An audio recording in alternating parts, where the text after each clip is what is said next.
Make the ground shake.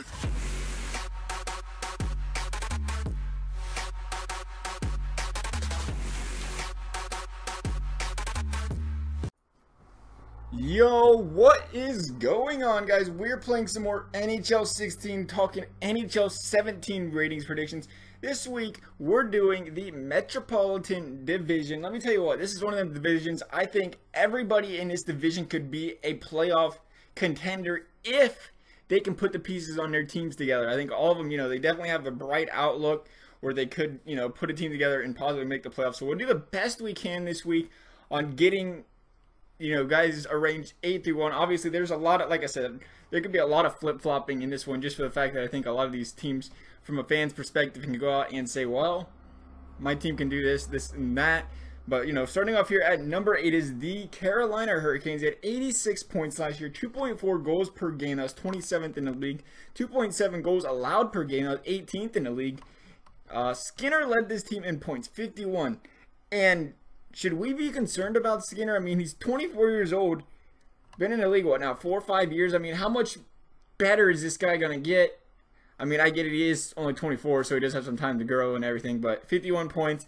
They need to see this guy start lighting up the scoreboard for these guys. More than 50 points a year to help him out. But then there's Jordan Staal, who's never even had 50 points in a season. Surprisingly, he's had a lot of injury problems.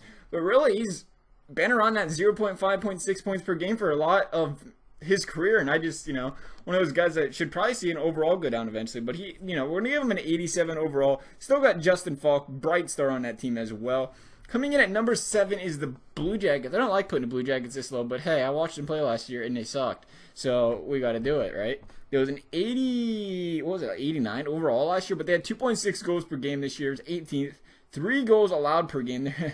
Their defense, was terrible, but it was yet another underachieved season. Teams were, projecting the Blue Jackets to be one of them playoff teams, and clearly they weren't, considering they had the 3rd round draft pick.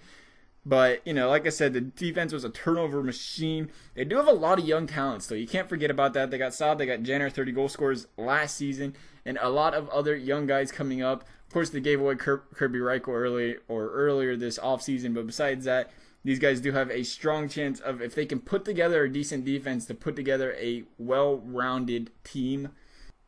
So we're going to give them an 88 overall, actually. We're going to keep them around 88 because of the talent they do have on that team. Coming in at number 6 is the New Jersey Devils.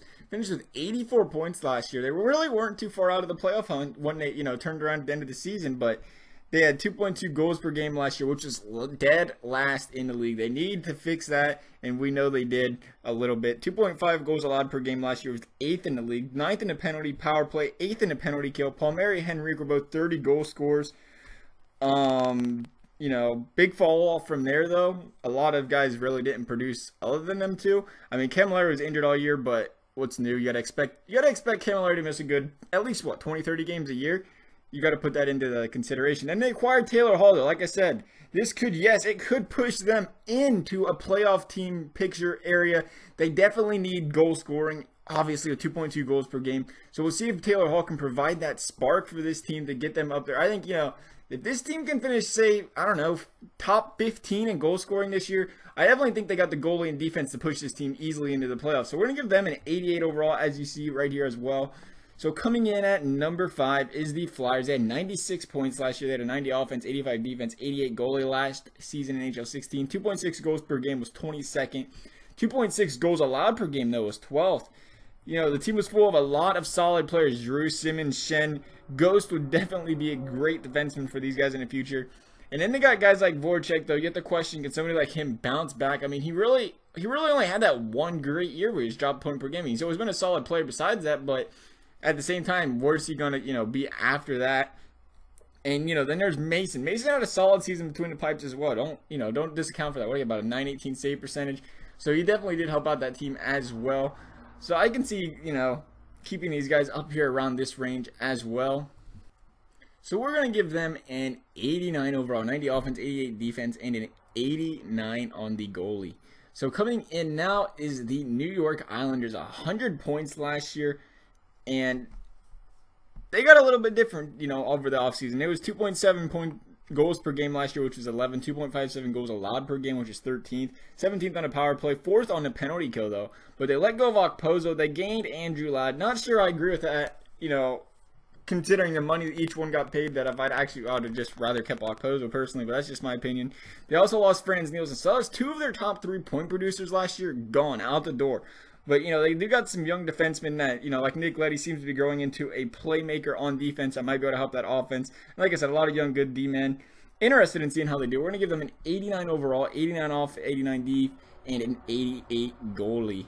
Coming in next is the New York Rangers. 101 points last year, 90, 93, 95 were the stats they had.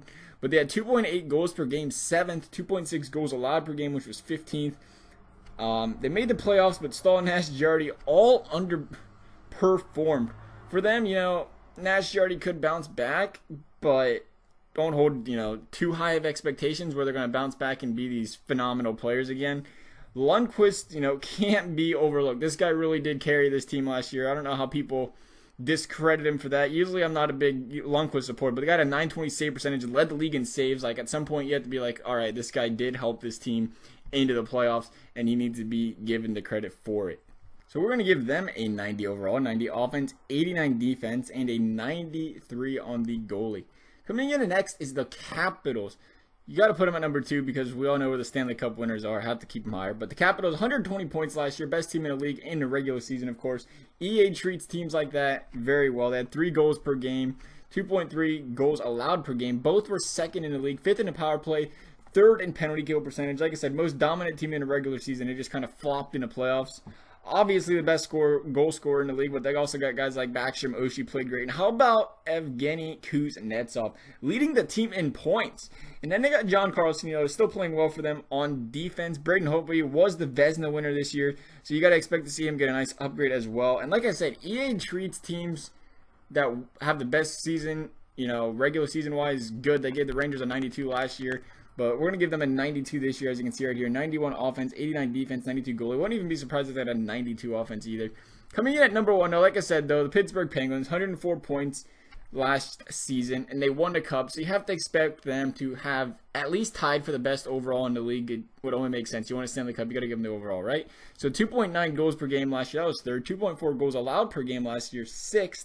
There's an offensive powerhouse, you know, Crosby, Malkin, Kessel, and all of them were on different lines. Can you imagine having those 3 guys? And for the most part of the season, they were playing on different lines when they was the most successful. Not to mention, Letang was 2nd in points on the team. Great on defense as well. Their goaltending was superb.